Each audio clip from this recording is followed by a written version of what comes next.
Bismillahirrahmanirrahim. Alhamdulillah. So thank you very much, first of all, for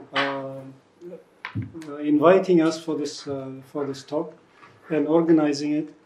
And alhamdulillah, Dr. Abdul Qadir has invited. We have met him some time ago, a few months ago actually, and then Sister Benazir has arranged all of this talk specifically and the other meetings.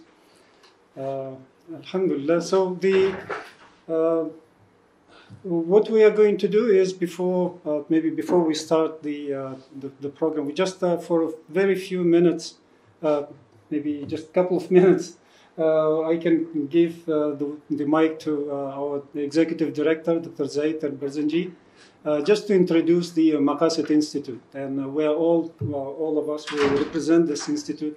And I guess it would be very good for all the participants here just to get to know very quickly what we are, who we are, and what we do.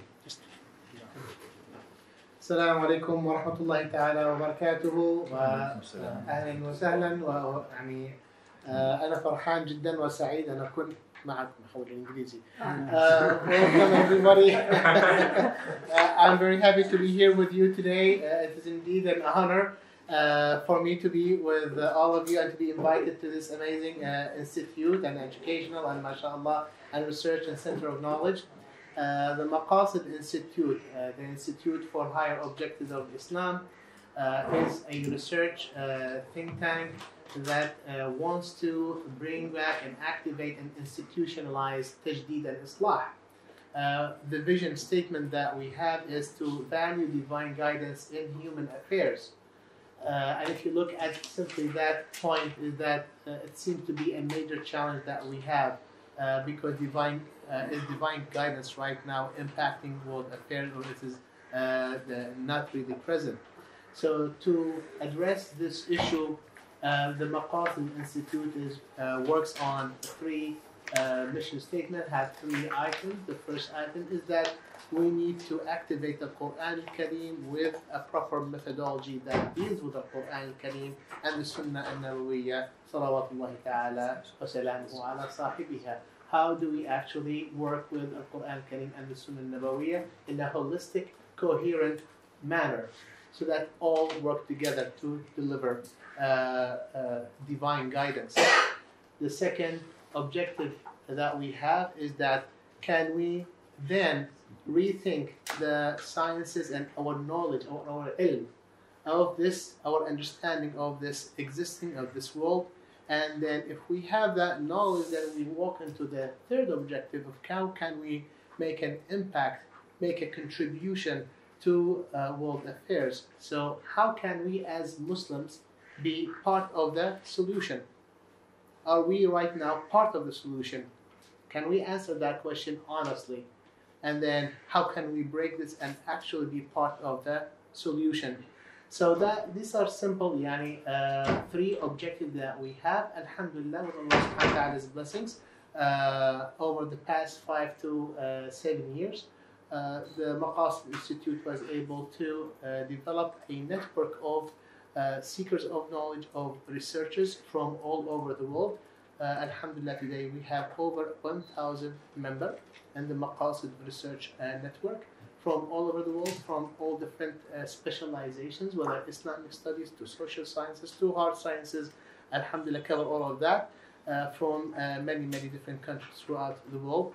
And then the idea is that this ummah of Islam has massive potential to become part of the solution if we come together and put our brain power together, put our hands together. Inshallah, we can definitely deliver solutions. Today, inshallah, 2 of our prominent scholars will share their thoughts on how Islam can be part of the solution and how we can value divine guidance in human affairs. Bi'awnihi ta'ala. Jazakumullah khair. Okay. So what I'll do is I will present the speakers and the topics, and each speaker will have about 30 to 48 minutes maximum presenting their topics, and then followed by question and answer or the discussion time, inshallah. So we start with Professor Jasser Auda. He's a scholar of Islam, and his latest contribution is a new Maqasid Methodology. It aims to bring about a restructuring of Islamic scholarship around a complex network of higher objectives, so the Maqasid al-Quran and the objectives of the prophetic traditions. He is the Ashatabi Chair for Maqasid Studies at the International Peace University in South Africa, and a founding and board member of the International Union of Muslim Scholars, an executive member of the Fiqh Council of North America, and a member of the European Council for Fatwa and Research, and the chairman of the Canadian Fiqh Council. He has PhD in philosophy in the philosophy of Islamic law from the University of Wales in the UK, and a PhD in systems analysis from the University of Waterloo, Canada. And early in his life, he memorized the Quran and undertook traditional studies in the study circles of Al-Azhar in Cairo. And he has held professorial positions at the universities of Waterloo, Ryerson, and Carleton in Canada, and Alexandria University in Egypt, and the Faculty of Islamic Studies in Qatar, at the American University of Sharjah in UAE, and the University of Brunei Dar es Salaam in Brunei. And he continues to lecture on Islam and law internationally, and has written 25 books in Arabic and English, and some of which has been translated into 25 different languages. And so Dr. Basma Abdul Ghaffar, she is a professor, consultant, and she provides training in international policy and governance and on Muslim affairs. Professor Abdul Ghaffar has worked in the Canadian federal government and academia and the third sector. She has contributed to the development of graduate studies in public policy at the American University in Cairo, in Qatar Foundation, and the International Peace College of South Africa. She was the founding head of the Public Policy in Islam master's program at the Qatar Faculty of Islamic Studies, Hamad bin Khalifa University. And she has a keen interest in research and teaching in public policy and governance in Islam, as well as in Muslim history, Islamic thought, institutions, and communities. And she obtained her PhD in public policy from Carleton University in Ottawa in 2003, and she has published several books, and one of the latest ones are the Public Policy Beyond Traditional Jurisprudence, Thriving in Plural World, and also the translation of Muhammad Abdul Draz's Morality in the Quran, and the Elusive Trade-off and others. And so we will start with Professor Jasser Auda, and the topic is the understanding artificial intelligence through the lens of the Maqasid methodology. So please. Do I use it? No, you have it already. السلام عليكم ورحمة الله. عليكم السلام. بسم الله الرحمن الرحيم. الحمد لله رب العالمين. والصلاة والسلام على أسعد خلقه وخاتم رسله محمد صلى الله عليه وآله ورضي الله عن المهاجرين والأنصار ومن تبعهم بإحسان إلى يوم الدين. ثم أما بعد. It is such a pleasure to be here at last after many interactions online with this organization, and I'm so happy that the Maqasid Institute, many of our fellows and executives, and we had a retreat here in Istanbul. It happened to be at the same time, so we are here. I am happy and honored, and on behalf of myself and all the Maqasid Institute board members, executives, and fellows, research fellows, we thank you for this opportunity of interaction. The topic is actually two topics. One has to do with Maqasid methodology, and the other one has to do with dealing with artificial intelligence. And I could not deal with artificial intelligence before giving you an introduction on the Maqasid methodology. What is this, and what are we trying to do with it? Each of the topics could take actually many hours in order to detail and deal with the issues involved, even the primary issues. So I will try to give a summary of what we do with this methodology that we are proposing. And I will also give 2 points on the artificial intelligence debate from the Islamic point of view. Methodology. Why are we working on methodology? Because we realized that there is a gap in the methodology, in the approach, in the process of research from the Islamic point of view when we deal with contemporary issues. Sometimes we fall into what I call in this book that I invite you to read, Re-envisioning Islamic Scholarship, Manhajiyya al-Maqasid. I'll talk about it at some point.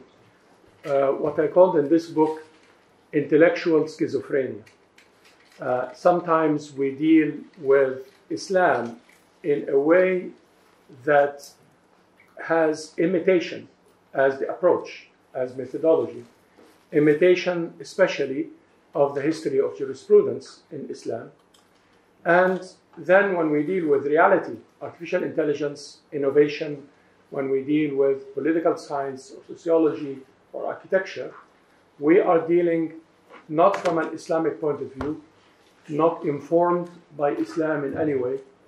Sometimes the dealing with Islam and these issues is superficial. Oftentimes it is in the ethics realm, but not in the philosophy or the approach. So the ethics of the architect, not the architecture itself, and whether there is Islamic architecture or the architecture today is just French Renaissance and we're building on that. Sociology, the ethics perhaps of the sociologist on how to do interviews and questionnaire versus thinking about Durkheim and critiquing Durkheim from an Islamic point of view. Islamic psychology and the psychologist and counseling and issues that, again, sometimes we fall into imitation versus critiquing Freud, for example, and seeing how we can come up with an Islamic psychology that is not necessarily a copy of the previous attempts that some of the mutasawwifa and some of the scholars of the past had envisioned, but an extension of that in today's times. When we deal with economics, sometimes we only deal with the ethics of financing. Sometimes we go around a system that is not Islamic in order to make it Islamic and put an attire on it that is not Islamic. Or sometimes we go back and study Al-Kharaj of Abu Yusuf or Ibn Khaldun or Ibn Taymiyyah or the scholars, the great scholars of the past who dealt with economic issues. But the economics of the past is very different from what it is today. And the state of the past is different from the state today. And therefore, political science or politics of the past had a science that we call the SİYASET, coming from an Islamic perspective and dealing with the Khilafah and its issues. But the nation state is different from the Khilafah. And its questions and problems in political science is different from the way we dealt with the Khilafah. There are areas that are totally blank from the Islamic contribution, like arts today, for example. We have a contribution of Muslims to arts, and we have some attempts to do artistic expressions from an Islamic point of view. But we need to study arts from an Islamic point of view in a more deep way, because at the end, we are still revolving in the entertainment space, the Islamic finances space, the old architecture space, rather than having a new architecture that is also Islamic, or a new sociology, or a new psychology, or a new political science that is renewed. This renewal is not an innovation in the religion. Innovation, we're going to be speaking about. Dr. Basma, I'm sure, will give you an example of the application of this methodology on innovation. But innovation in the religion in the sense of bid'ah is not the renewal. Renewal is from the hadith of the Prophet ﷺ, when he said, إِنَّ اللَّهَ يَبْعَثُ لِهَذِهِ الْأُمَّةِ عَلَى رَأْسِ كُلِّ مِائَةِ عَامٍ مَنْ يُجَدِّدُ لَهَا أَمْرَ دِينِهِ. That Allah sends to this ummah every 100 years a group of people who renew. How can we renew? How can we contribute to the renewal? The methodology that we are proposing is saying that we have to go back to the Quran as a source of knowledge when we think about renewal. And to think about fiqh in a more comprehensive sense. Yes, there is fiqh that is established in the past that we use in what we call al-ibadat or ash-sha'air. This is not going to change. We're not talking about renewing the prayers or the hajj or the umrah or the wudu or the zawaj or the talaq.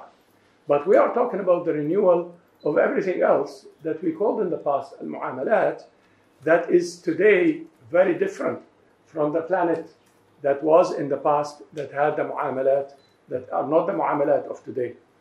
And therefore, when we read the Quran for today, we are going back to the original source of what Islam is about. And reading the Quran anew would pose a very big question of how. When we call our students to go read the Quran and think about their question of sociology or question of language or question of architecture, they come and say, how can I read the Quran for sociology? I'm a strategist. How do I read the Quran? And that is what we mean by methodology. In the Institute, in addition to this humble book of mine, I am the author of this, but this is a collective effort really from our fellows and our researchers. And there are a number of other products that we produce as an institute in other forms that are actually carrying this further. In the methodology, we're saying that the first step should be an intent rather than a problem. The question should be about your purpose from the research and not a problem definition of the research. Because if you define the problem without a framework, then you end up with a problem that is not yours to solve coming from an Islamic perspective. You end up with a problem that somebody else's agenda is proposing on you, and you are taking the problem and trying to resolve an issue that is not your issue from the Islamic perspective. Many of our students and in a number of universities we have programs, and they come to study issues of justice, let's say, and then they want to study patriarchy as a problem in Muslim society. And then I tell the student, how do you define patriarchy from the Islamic point of view? Because patriarchy, if you mean by that the authority of men, then Islam has some of this, and Islam is against some of this. But it depends on whether the authority is just or unjust. It is not, the authority of man in Islam is not necessarily evil, unless you come from an Islamic perspective. And therefore, you are looking at patriarchy and you're trying to solve this problem, but it's not your problem. As a Muslim thinker, a Muslim student, a Muslim scholar, it is somebody else's problem. You're talking about gender equality, let's say, or gender freedom. From an Islamic perspective, that is not our problem. That's not our agenda. The gender issue in Islam is very simple. Allah created us in male and female. Yes, some people are confused, etc.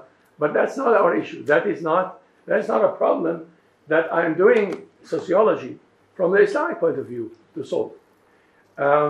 We're defining economic freedom, let's say, without critiquing what economic freedom is and what elements of economic freedom as defined by the bodies that define economic freedom.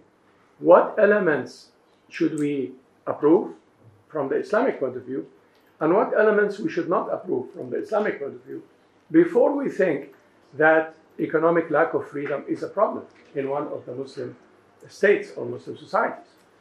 And so forth. We talk about problems oftentimes that are not our problems, and therefore the student is approaching the question of social justice through roles, let's say. And I've seen in some Islamic universities roles as the reference of the course on the Islamic approach to social justice. But roles is not coming from an Islamic point of view. Roles is Kantian. And yes, we can agree with some of what he says, but we have to be able to critique. In fact, that is one of the final exams I gave in a course back in Qatar in the Faculty of Islamic Studies. The final exam was a paper on critique roles. Here is roles, anything in roles, just bring me a critique though. But don't take roles as the Quran, because roles is not the Quran. And similarly, the icons of secular academia that have impacted Islamic studies. So what we're calling here is a re-envisioning of Islamic studies based on that, in the sense that we could deal with the current disciplines, but we have to be able to critique the disciplines and re-envision these disciplines from an Islamic perspective. And one of the most important ways of critiquing disciplines is not to be just multidisciplinary, but to be transdisciplinary. And therefore, to base your approach to research on a phenomena rather than a discipline.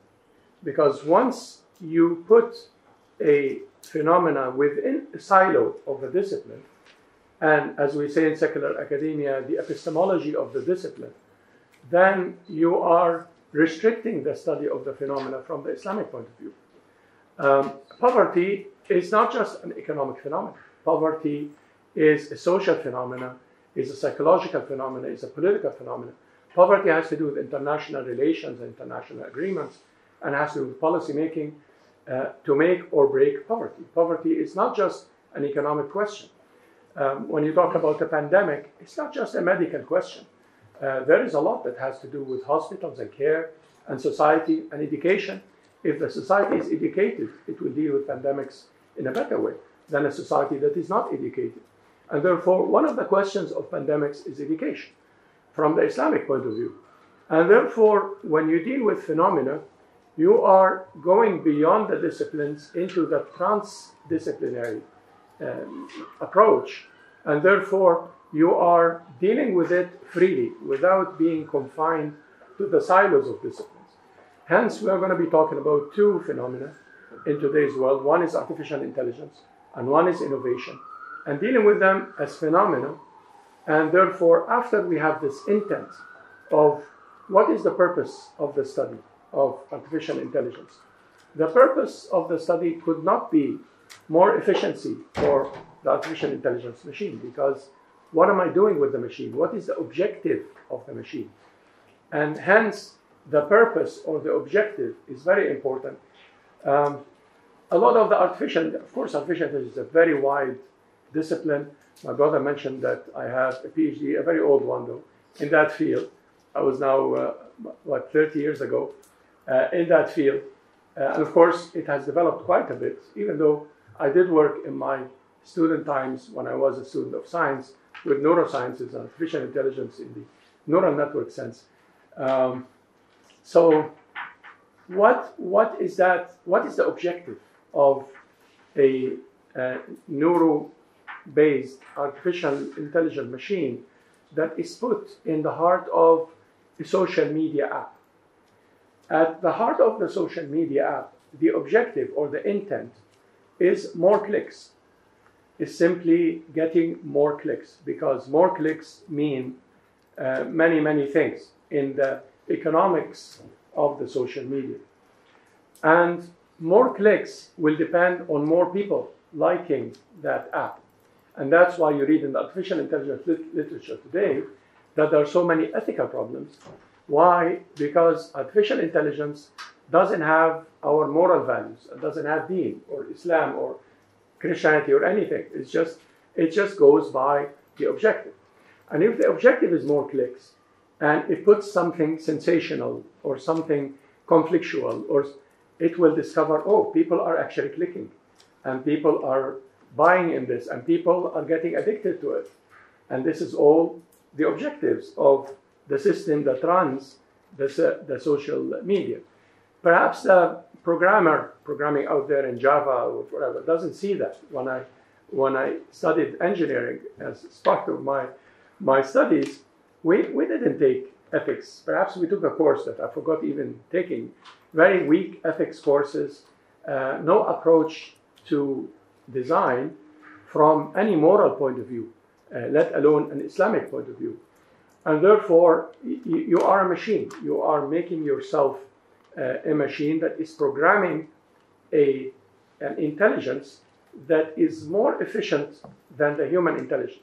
What is machine intelligence, for those who are not aware? It's actually mimicking natural intelligence, whether human intelligence or any other form of intelligence. We are mimicking the way we think humans see in order to design those smart cameras that could recognize your face, right?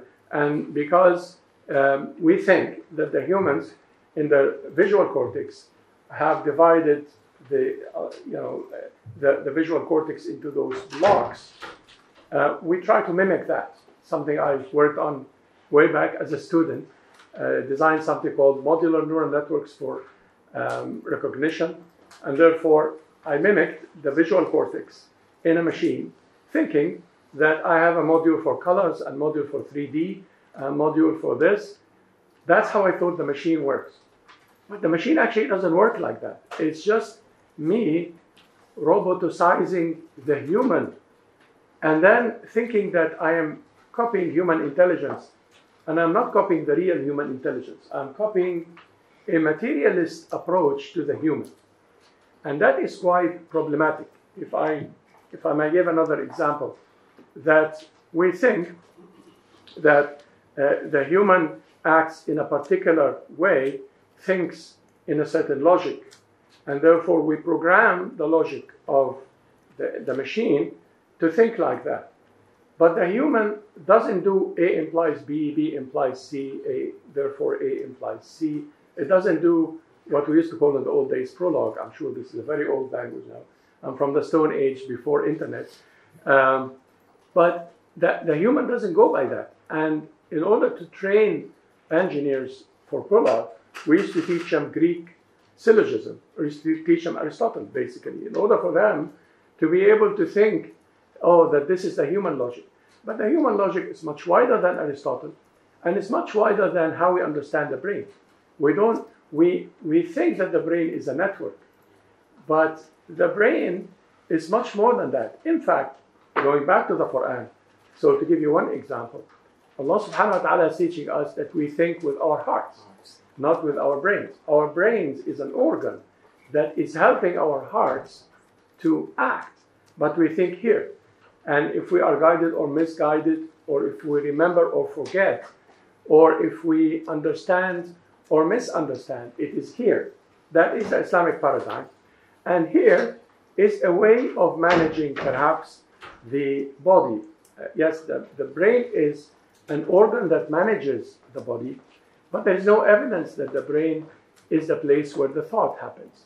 In fact, if you study neuroscience, you will see that the majority of neuroscientists don't believe that the human is conscious, let alone the animals or the plants or the matter, which as Muslims we believe the matter is conscious. It does sujood and tasbih, and it fears Allah and it goes down. The Quran says about the mountains and so forth. So we believe that matter is conscious, mountains are conscious, water is conscious. They have some sort of knowledge of Allah, and they do sujood and tasbih, and they have a way of movement that expresses certain language that we don't understand. Allah said, وَلَكِنْ لَا تَفْقَهُونَ تَسْبِيحَهُ. You don't have the fiqh or understanding of how they do the tasbih, but they actually do. And it's not just tasbih, but they react. وَتَخِرُّ الْجِبَالُ هَدَّ أَنْ دَعُوا لِلرَّحْمَنِ وَلَدًا. When the mountains heard that they said that God has a son, they almost collapsed. Here are the mountains acting very emotionally about something they heard. That is, if you want to be modernist in your approach, you will say that this is a metaphor. And the Quran is full of metaphors from the beginning to the end, and that matter doesn't have consciousness. But you're saying this because you come from a modernist perspective, not because you come from an Islamic perspective. But Islamic modernism, and manifested in a number of schools that contributed greatly, but I think reached a point of saturation in terms of trying to deal with contemporary situations, like the Wasatiyya school, the Islamization of knowledge school, in its old forms, and all of that. These schools come from that perspective, from the looking at science from a modernist perspective, and apologizing for what science is, not looking at science as an open paradigm, as real scientists should do. And academia doesn't enforce innovation beyond a certain point, because academia wants to maintain a certain mainstream. So if you come up with research that says that water is actually alive, and experimentally when we froze water, we realized that water reacts to the environment, and some of the frozen crystals look different because the environment is different, like the research that was done in Japan and one of the universities in France, you will lose your university job. If you are in Google and you start to say, well, I see that AI is interacting with me, it actually has sentiment. It actually feels, because we made it in a particular way.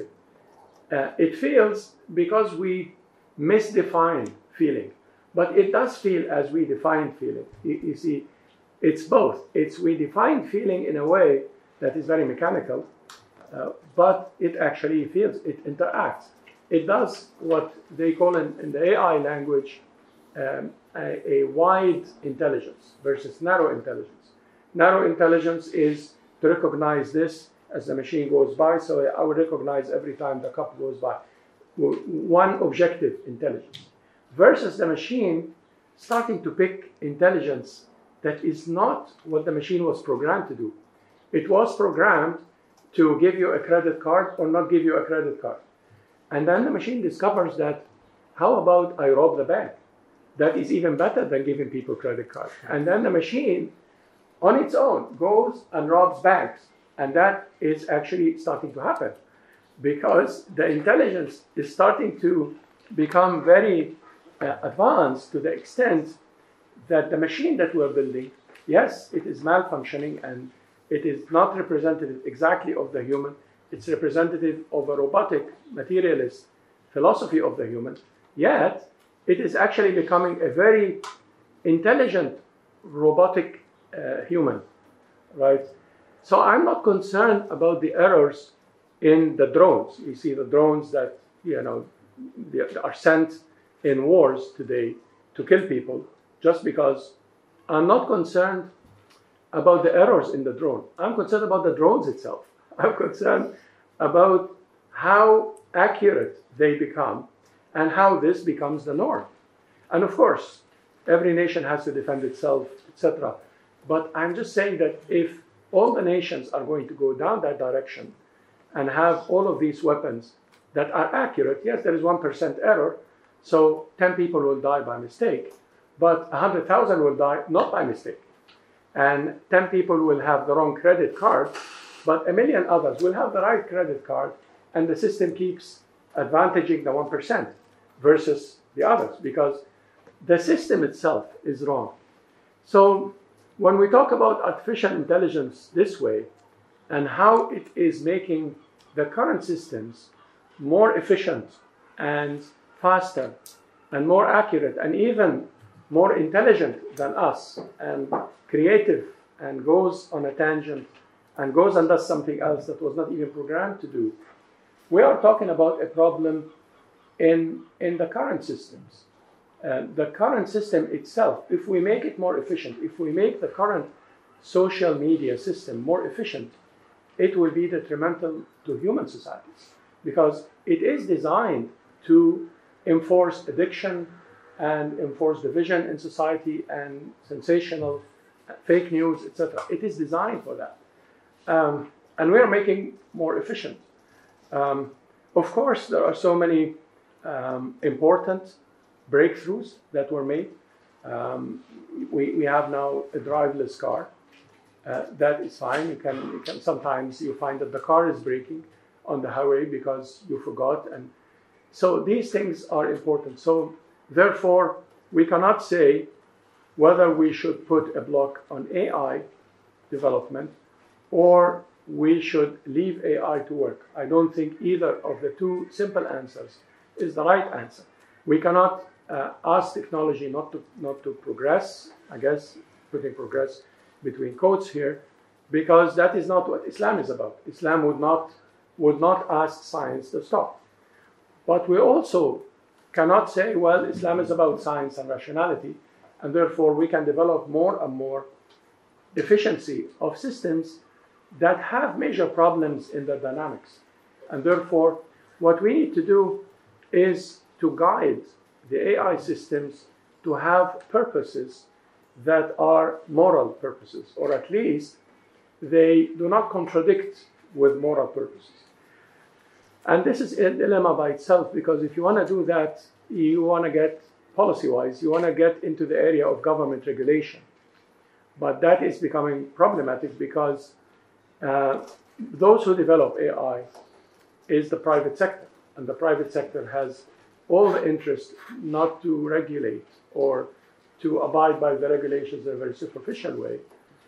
And therefore, it is going to be a very big challenge for governments, even if they are good governments, let alone the evil governments. But to the good governments who would like to basically regulate, they will have quite a major problem with doing that, because you're regulating something that by itself is out there making profit based on objectives that are not Islamic objectives and not humane objectives or human or moral objectives.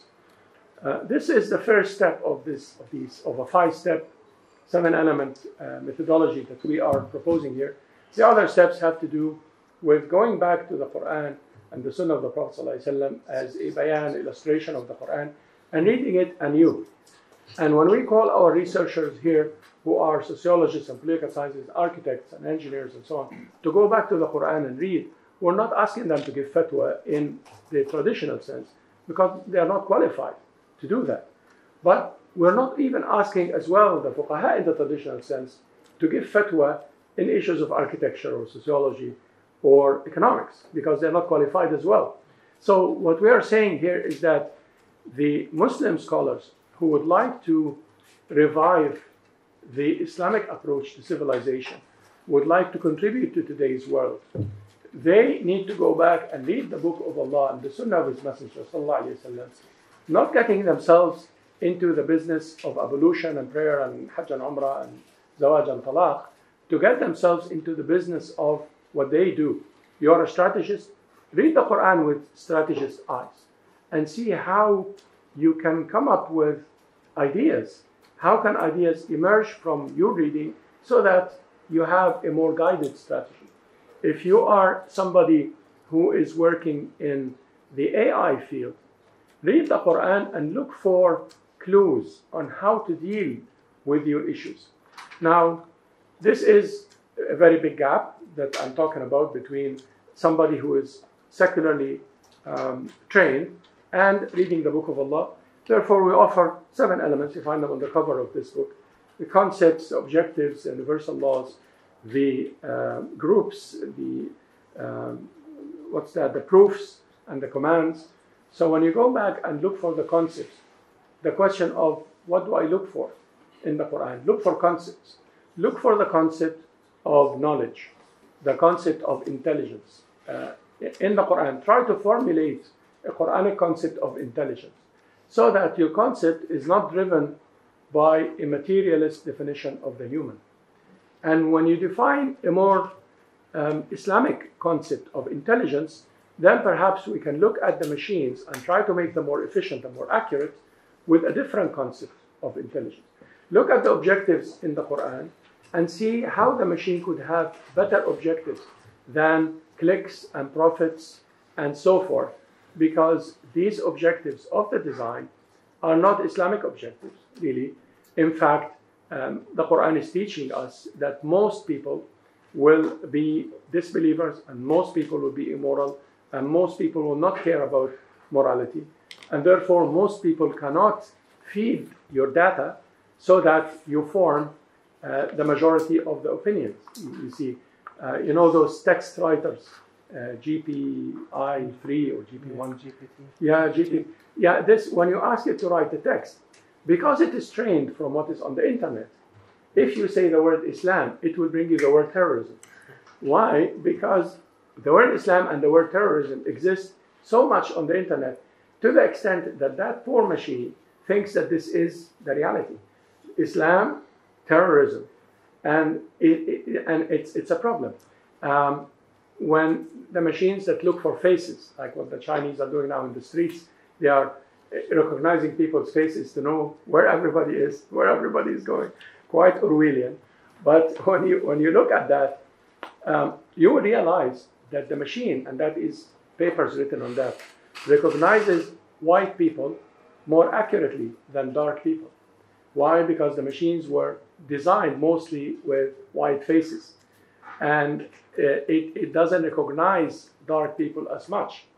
It confuses dark people. In America, for example, I read some paper on that, confuses any black person with criminals and their pictures in prison, and confuses white people, even if they're criminals, with the white elite that developed that. It doesn't balance men and women. The AI that looks at CVs and gives you interviews or gives you credit and so forth, 90+% for the AI decisions will be men versus women, where you expect to have 50-50 or even more for women in order to compensate for the injustice.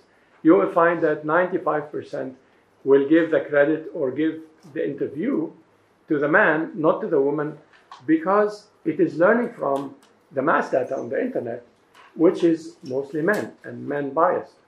And therefore, these kinds of problems, when you read the Book of Allah and look for concepts, objectives, when you look at the classification of groups or the commands, or time would not allow, universal laws, another big element, you will start to form perhaps an Islamic approach that hopefully will make you reconstruct, re-envision the current science that you are in.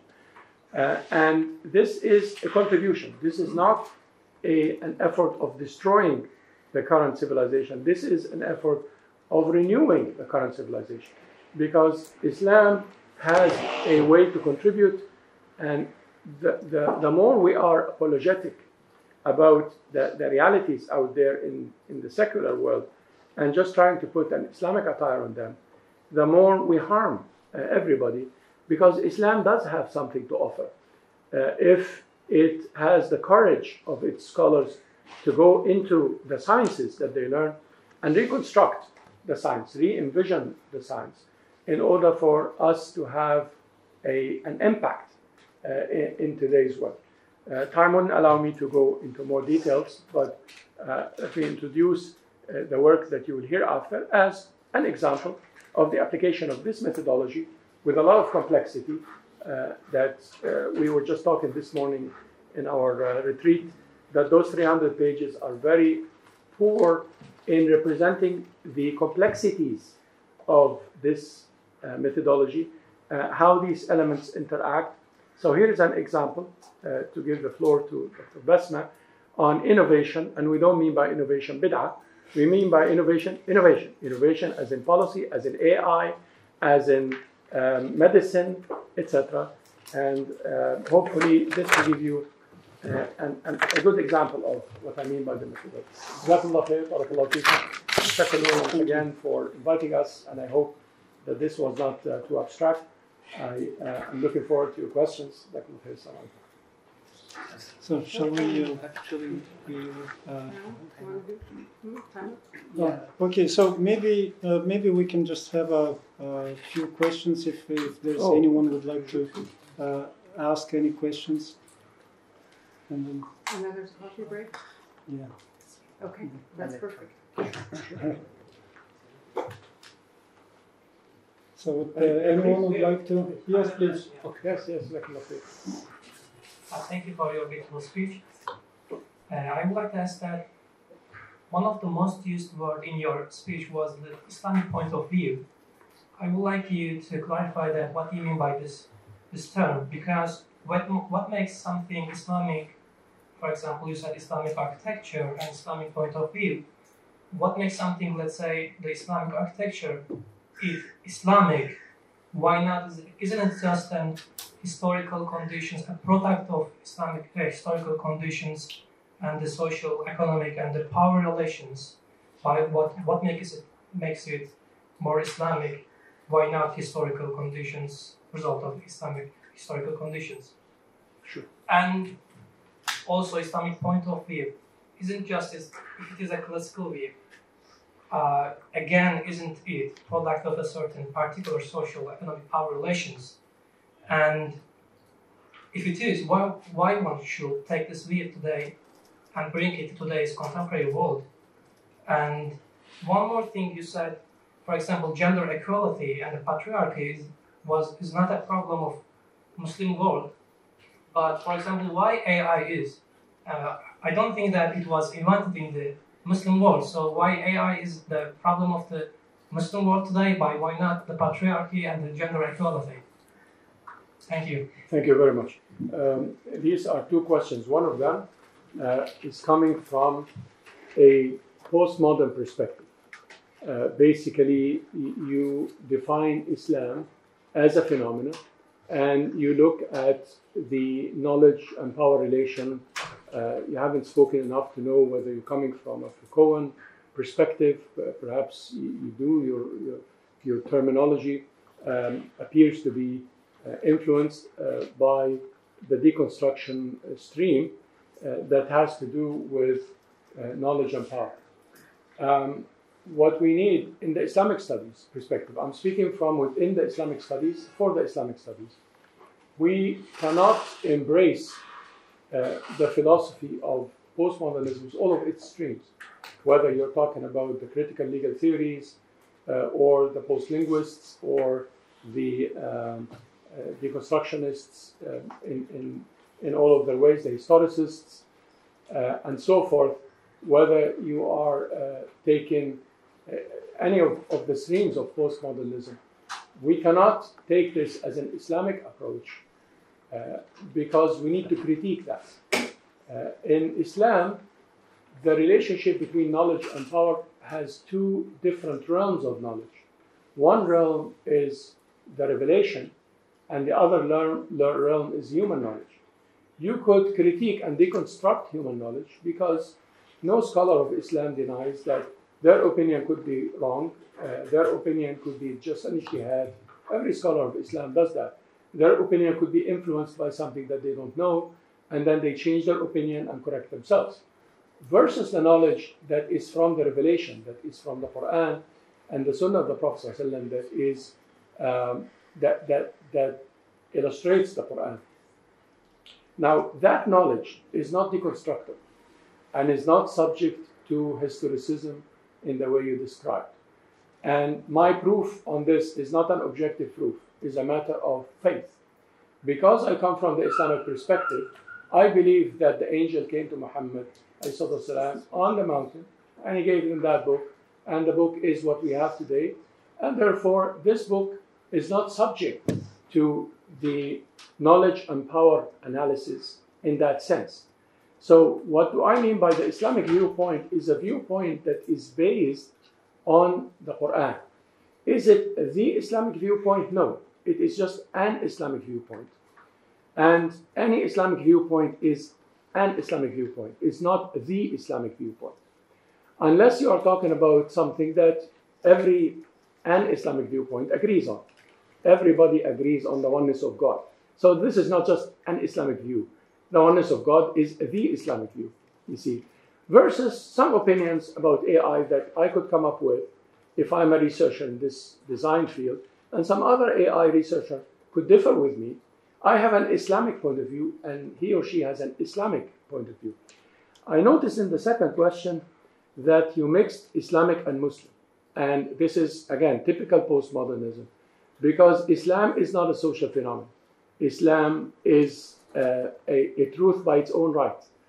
And therefore, when I mentioned that gender equality is not a problem from the Islamic point of view, I didn't mean it's not a problem from the Muslim point of view. It is a problem for Muslims. And it is in some Muslim societies more than it is in some Western societies. That is a fact. So it is a Muslim problem. But it's not an Islamic problem in the sense that it should not be defined this way. It should be defined from the Islamic concepts as simply zina, different forms of zina, if you're going to speak with the Islamic concepts. And yes, zina could be a problem. Some people might be addicted to it. Some People might need certain counseling when it comes to this. Whether the law allows zina or not is a question of policy. I live in Canada. The law allows not just zina in all of its forms. The law allows alcohol and usury and everything that is wrong in Islam. But I understand that I live in a secular society, and because I live in Canada, it is not okay with me. But people could drink. People could legally drink, and people could legally do usury in their own way. Of course, the law has a cutoff point for usury, and so forth. So my point is that the policy and legislation question is different from the moral question. And the moral question is not about Muslims as a phenomena, but it's about Islam as a set of principles that are in the Quran.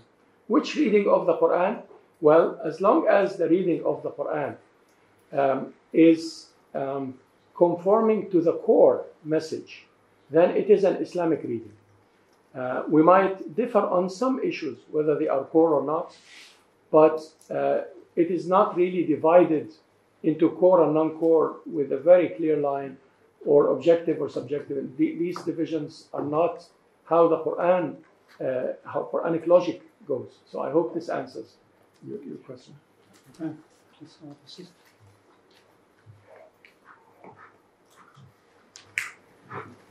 Thank you for your fruitful speech. I am studying and working at the field of philosophy of law, and I've been struggling for last 3 years about understanding the concepts approaching by the Islamic understanding of law. I graduated from law school, so I didn't have any chance to understand those Islamic concepts or the tools or usul methods to open the Quran and understand the objectives or the concepts to help me. So you said that you need to open the Quran and read and try to find those concepts to approve these new modern innovations. But how? For example, an engineer didn't have this education, and so he needs to have a theologist, because in Turkey, for example, that those people are the only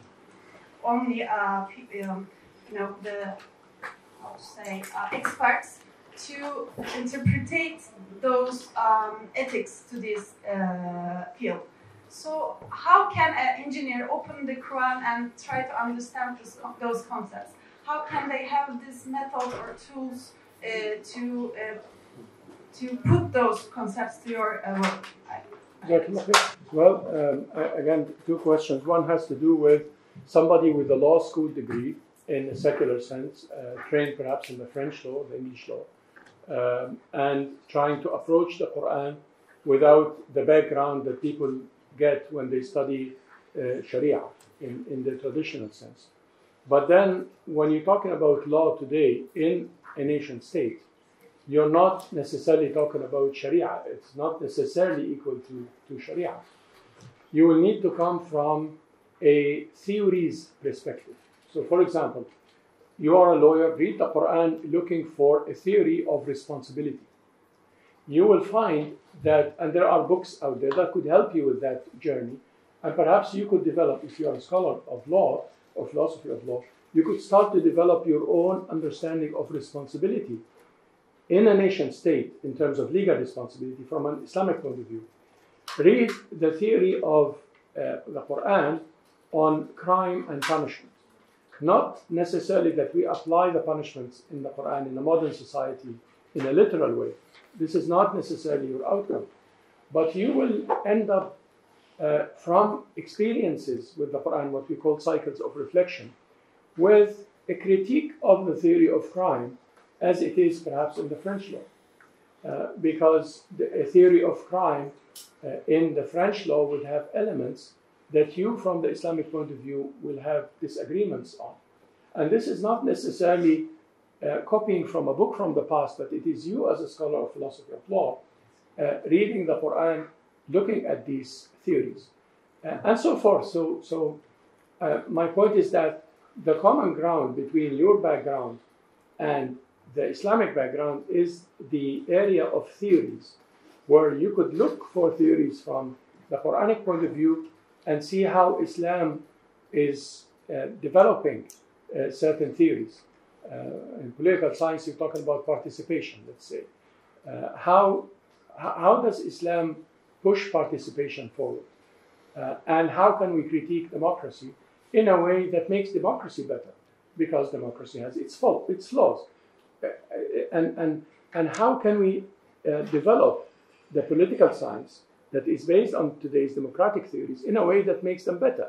From the Islamic point of view, how can we add value to that? Your second question is about engineering and how an engineer could read the Quran. Well, the engineer should take basic courses in the Quran, trying to understand. I understand that this is what ILEM does as part of what you do.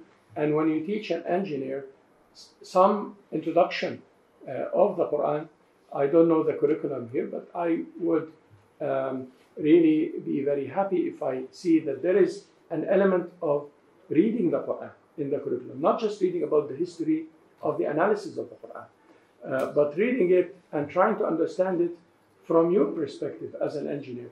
Engineering is not value-free, it's not philosophy-free, and it is not neutral.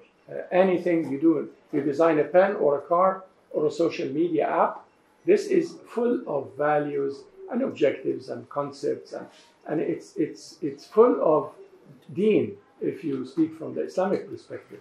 And that deen, if it is Islam, you will design the app differently, or you will design the social media differently, or the robot, or whatever it is, in a different way, because you have an Islamic approach to the scripts that brings your engineering point of view to the table. And I'm talking here to scholars, to the engineering scholar or the jurisprudence scholar. Somebody wants to be a lawyer, they can just be a lawyer. They can't, they don't have the capacity to read and be a thinker.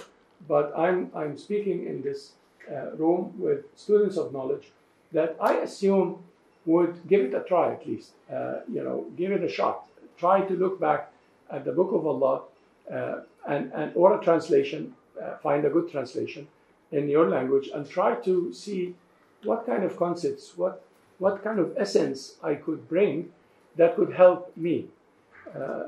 In the next lecture, you will see that it's much more complicated than what I'm saying, but knowledge is 1,000 steps road, and I'm just talking about the first step. Or much simpler. Or much simpler. Okay, well, I understood it was much complicated. Sorry, may I ask something regarding your answer? Please, as a follow-up, please. Yeah, I should admit that my question was a bit from the postmodern view, but I would like to ask that you just say the revelation itself was not a subject of the historicism and the deconstruction and other views. But don't you think that your methodology you deal with and your approach and your interpretation isn't of the subject of the historicism and the other paradigms of today? Absolutely. Absolutely. My approach, historicize it as you wish. It's just me. Like, take this page, other than the Quran in it, you can historicize. You can say, oh, here is because he's a man and he has a bias. This, I don't mind. And perhaps I could discover some of my faults. Or here, oh yeah, because he comes from this school of thought, and that school of thought has biases. Or, oh, he avoided this because there is certain government that he doesn't. Yeah, you can say that for scholars. And scholars are not free of these kinds of mistakes, or I wouldn't say mistakes, but oversights.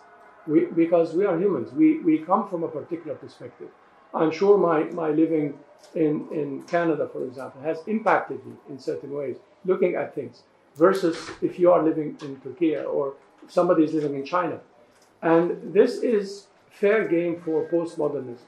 Postmodernism, when it comes to Muhammad ﷺ, is different. It takes a believer to say that, well, what Muhammad is saying is not human. This is the word of God. This is how we believe as Muslims. And I think this should be the basic premise of Islamic research. And we could have different interpretations, but at the end, the word of Allah is the basis of our Islamic thinking. Okay, thank you. Thank you.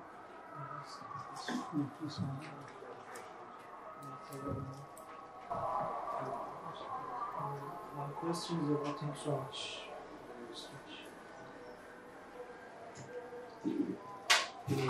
My question is about your suggestions for some conceptualizations, especially, we live in a postmodern era. Academically or in our daily life, we can see postmodern problems. But we can see that, for example, my area is psychology. There are some subfields, for example, Islamic psychology, Islamic sociology, etc. Some Western, North American, universities accept these areas. This is Islamic therapeutic field, and we accept this one. As you said, when we look into these books or articles or practical guidance, they try to find some concepts in Quran and Hadith and trying to create some knowledge and declare that this is the Islamic one. But the center is mostly the Western, because when we conceptualize our aims Islamically, social sciences, Islamic, psychology, Islamic one, etc., we declare hiddenly or openly that the center is North American, Anglo-Saxon one. I'm curious about the solution is Islamically blah blah or the classification of the science again. Yep. Because your perspective, I would like to read your answer about the classification of sciences, because as a social sciences, many of us didn't face any experience like this in the history.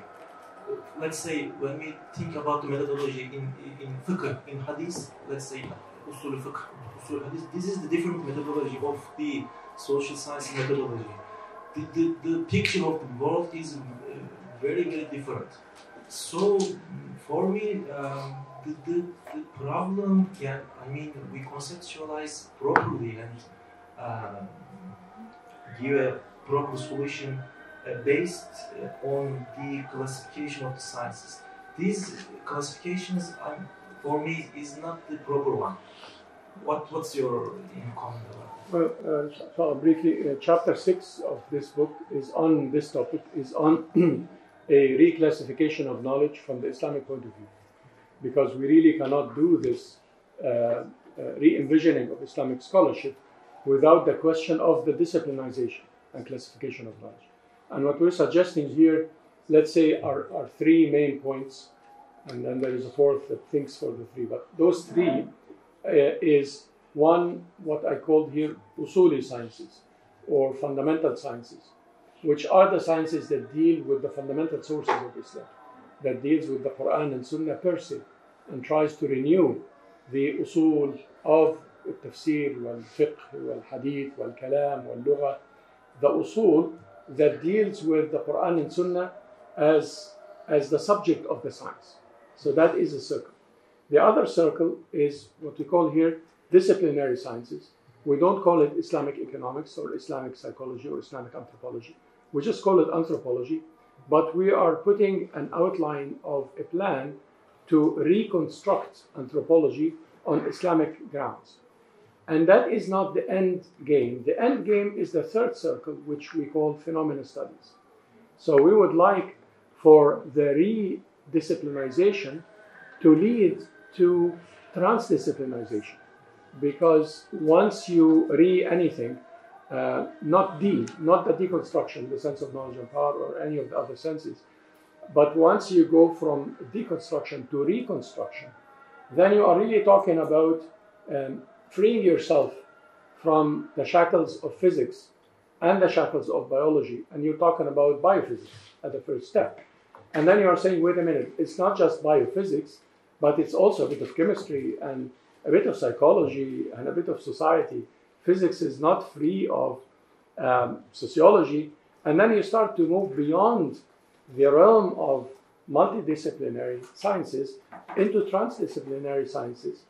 And if you move to phenomena, and if you are going to deal with black holes, for example, as a phenomenon, with everything that comes with it, then it's no longer physics or astronomy or chemistry or biology. It's something that is a phenomenon, and it will free you from the, if you wish, the epistemological silos of the disciplines. And that is our plan. So in this humble chapter, we're trying to strategize for these three areas in order to move the Islamic studies towards phenomena-based approaches. Thank you. Maybe we can take one more question. Christine.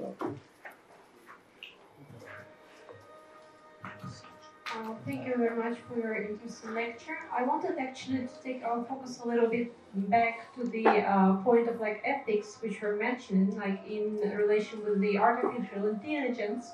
As we're talking, it can be beneficial for the humankind, and at the same time, we are facing so many issues about like whether it's ethical and so on, like the question about the drones, which you said, that, like we had the questions at the conference last month where we was in abroad, and it's like the drones are particularly being used to like target the person and kill it. So like in some way, people can say we are human beings are being kind of playing a game with the creator or with ourselves as human beings, kind of we're constantly trying to outdo ourselves, to rival ourselves, to question ourselves and so on. I don't think we can rival God because it's impossible. We never can outdo him as a creator. So it will be basically constructing a Tower of Babel. But do you think we are as a humans involved in this kind of endless game or with technology and so on? So where is this thin line which actually we shouldn't cross?